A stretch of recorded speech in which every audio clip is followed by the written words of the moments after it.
तो देखिए, दीपू चंद्र दास की मॉब लिंचिंग की गई और आरएबी ने अब यूनुस को दरअसल बेनकाब कर दिया है। दीपू की हत्या पर रैपिड एक्शन बटालियन ने यह दावा किया है कि दीपू के खिलाफ ईश निंदा के कोई सबूत नहीं मिले। कोई ईश निंदा नहीं की थी उसने।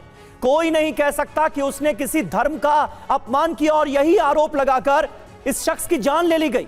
बातचीत में या सोशल मीडिया पर भी उसने कोई अपमान नहीं किया था। हत्या साफ तौर पर कानून को हाथ में लेने का मामला है।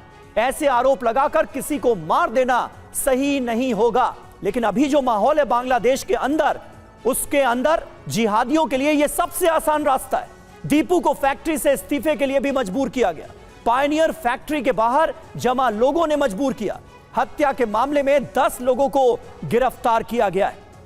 एक वीडियो भी दीपू का सोशल मीडिया पर वायरल हो रहा है, जिसमें वो शख्स अंदर बैठा हुआ है और बाहर कट्टरपंथियों की जबरदस्त भीड़ नजर आ रही है, खून की प्यासी भीड़। एसबी अस्थाना साहब, ये बांग्लादेश को कहां पहुंचा दिया गया। 1971 में जो बांग्लादेश सेकुलर पहचान के साथ अस्तित्व में आया था, आज वहां कट्टर पंथ हावी होता हुआ नजर आ रहा है और एक कट्टर इस्लामिक मुल्क बनाने की कोशिश बांग्लादेश को की जा रही है। क्या पाकिस्तान के इशारे पर?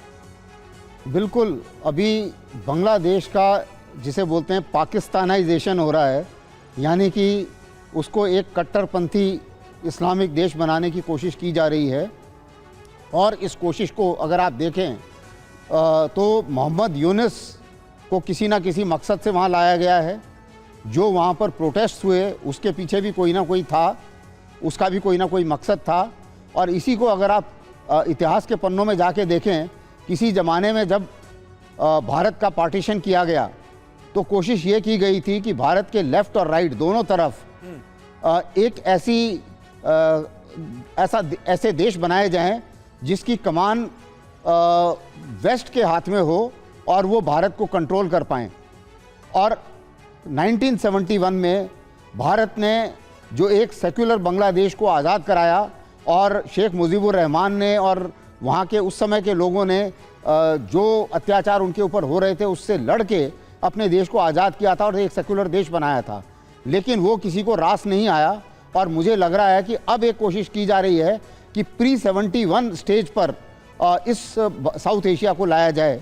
और उस हालत में अब ये जो कुछ भी किया, वहाँ पर पहले प्रोटेस्ट हुए, फिर यूनुस को वहाँ भेजा, फिर कट्टरपंथियों को आज़ाद किया गया, फिर पाकिस्तान से उनके संबंध बेहतर कराए गए और उसके बाद में अब गिन गिन कर हिंदुओं की लिंचिंग की जा रही है और एक बड़ी, सबसे बड़ी पॉलिटिकल पार्टी को इलेक्शन से ही अलग कर दिया गया है। बिल्कुल। तो ये एक पूरा एक प्लान है, जिस प्लान के ऊपर तहत आज़ादी के टाइम में बंटवारा किया गया और उसी प्लान के मुताबिक एक स्ट्रेटेजिक समीकरण वो बनाया जा रहा है इस साउथ एशिया सब कॉन्टिनेंट में। बिल्कुल। और बांग्लादेश को डिस्टेबलाइज करने की एक बड़ी साजिश को अमल में लाया जा रहा है। सब कुछ प्री प्लान्ड है, पटकथा पहले से लिखी जा चुकी है, ये साफ नजर आ रहा है। ढाका की एक और खतरनाक तस्वीर अब हम आपको दिखाने जा रहे हैं। मानिक एवेन्यू के सामने आईएसआईएस के झंडे लहराए गए। बचा क्या है? इस्लामिक स्टेट के फ्लैग लहराए जा रहे हैं बांग्लादेश में खुलेआम। ढाका में कट्टरपंथियों ने मार्च निकाला है। बांग्लादेश को क्या आतंकी मुल्क बनाने की तैयारी की जा रही है? तस्वीरें आप देखिए, आईसिस के फ्लैग लहराते कट्टरपंथी बांग्लादेश की सड़कों पर घूमते नजर आ रहे हैं।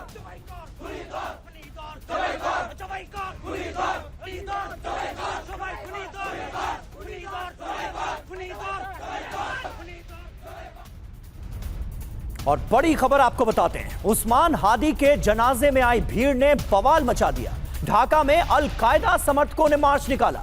आईएसआईएस के झंडे लहराते दिखे जिहादी। शरीयत कानून लागू करने की मांग की जा रही है। तो देखिए बड़े पैमाने पर किस तरह से अब मोहम्मद यूनुस के रहते किस तरह से कट्टरपंथी पूरी तरह से हिंसा पर आमादा नजर आ रहे हैं और बांग्लादेश को शरिया कानून की राह पर चलाने की मांग हो रही है।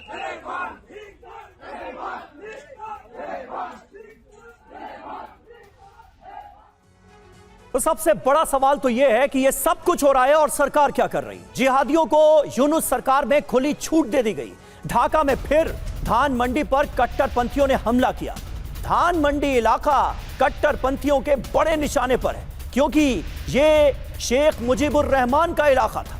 शेख मुजीबुर रहमान के घर में फिर से तोड़फोड़ की कोशिश की गई है। जिहादियों ने खुलेआम यहां भी आईएसआईएस के झंडे लहराए, बांग्लादेश में शरिया कानून बनाने की मांग की।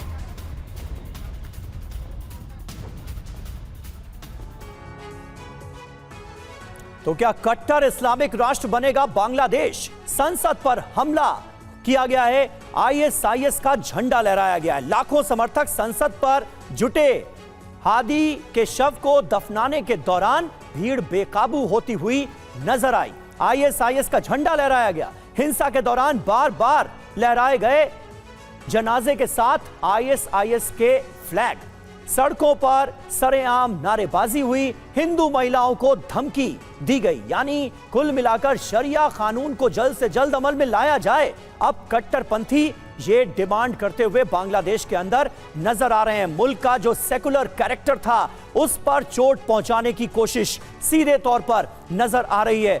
मुकेश जी, ये पूरी प्लानिंग बड़े दिनों से चल रही थी। इसको लेकर तमाम आशंकाएं जाहिर की गई। खुद टीवी9 भारतवर्ष पर कई डिबेट्स में हमने ये आशंका जाहिर की थी कि बांग्लादेश को हिंसा की राह पर धकेला जा सकता है और इसके लिए शेख हसीना विरोधी किसी बड़े नेता की हत्या करवाई जा सकती है, और हुआ भी ऐसा ही है।